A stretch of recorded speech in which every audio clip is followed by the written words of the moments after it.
Quickly, I can start with our ongoing disarmament operations in Karamoja. I think, as you have already known, we have a revitalized disarmament operation in that sub-region, which operations started on the 14th of July this year. The administrations of increased lawlessness in that place following continued rearmament by these people in Karamoja for the sole purpose of using those weapons to wrestle animals. You know, this is not the first time we're doing disarmament. The area had been largely stabilized. What caused the problem was increased coming in of pastoralists from neighboring states, particularly the Turkana in Kenya and the Toposa from South Sudan.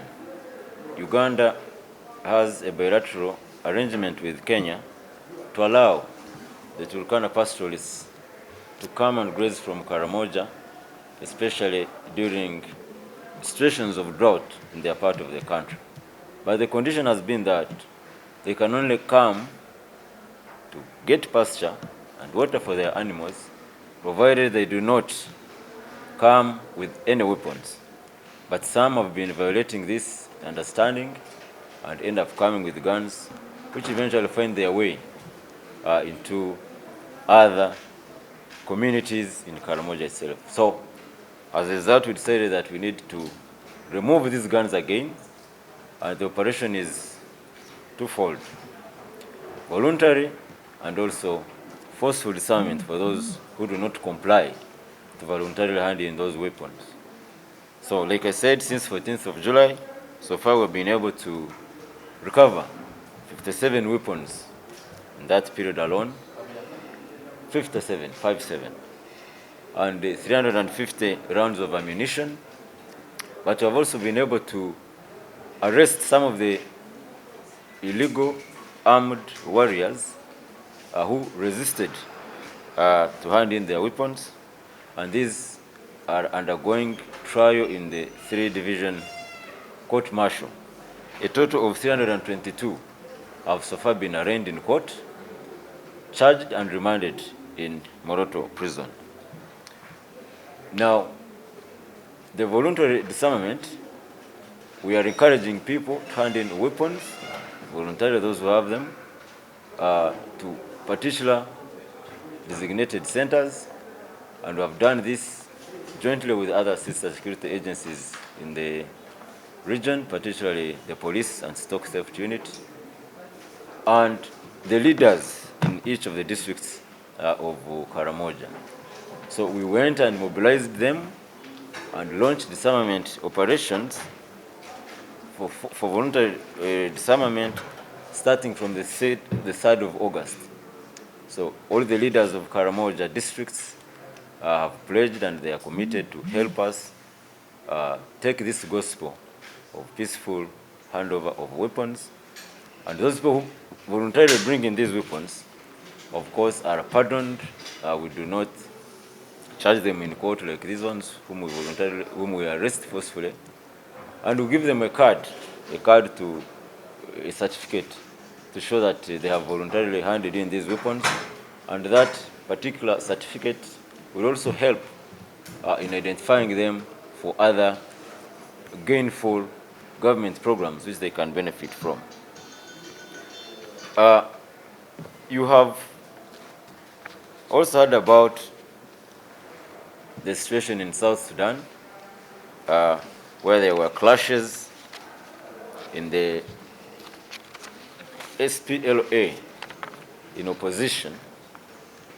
Amongst themselves, they had some misunderstandings, and there was some fighting on the 6th and 7th of August in Magenis, which is Upper Nile State.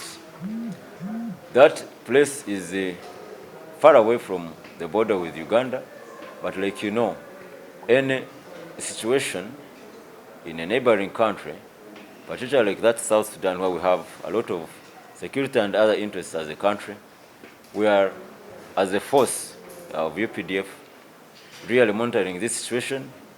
We have representatives in the ceasefire and the transitional security arrangements monitoring and verification mechanism, which is based in Juba, South Sudan.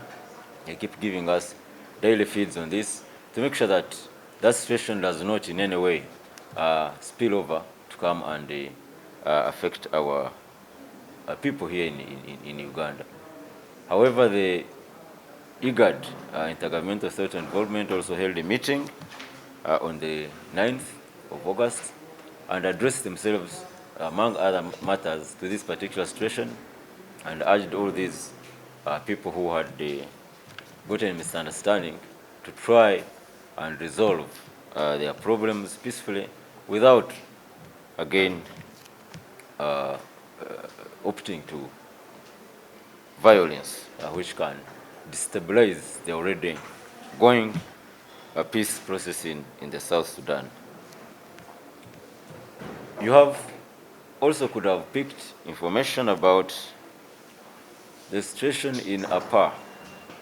Apaa is an area which is between Amuru and Ajimani districts in northern Uganda. This is a problem that has been on for quite some time, since around about maybe 7 years ago. It has been on, coming up, because that land used to be a game reserve, but has been a source of a conflict between the communities of the Madi and the Acholi in those districts. Now, some clashes also happened there, where a number of people were injured following those clashes. But as security, we quickly swung into action, of course, working with the police. And 48 people were arrested in connection with that. And they were processed. And as we speak, 7 of them, I think, 17 rather, police has found some incriminating evidence against them. And they will be charged according to the law. The president also met some groups of people from there at the State House, and also urged us as UPDF to make sure that we work, of course, gently working with the police, instructed that we should stay deployed in that area to make sure that no such clashes happen again, and that is what exactly we're doing. So our forces under a 4th Division, which is in charge of Acholi sub-region, are really taking this as a very point of concern, big point of concern, to make sure that those clashes do not continue, especially where innocent lives are getting lost.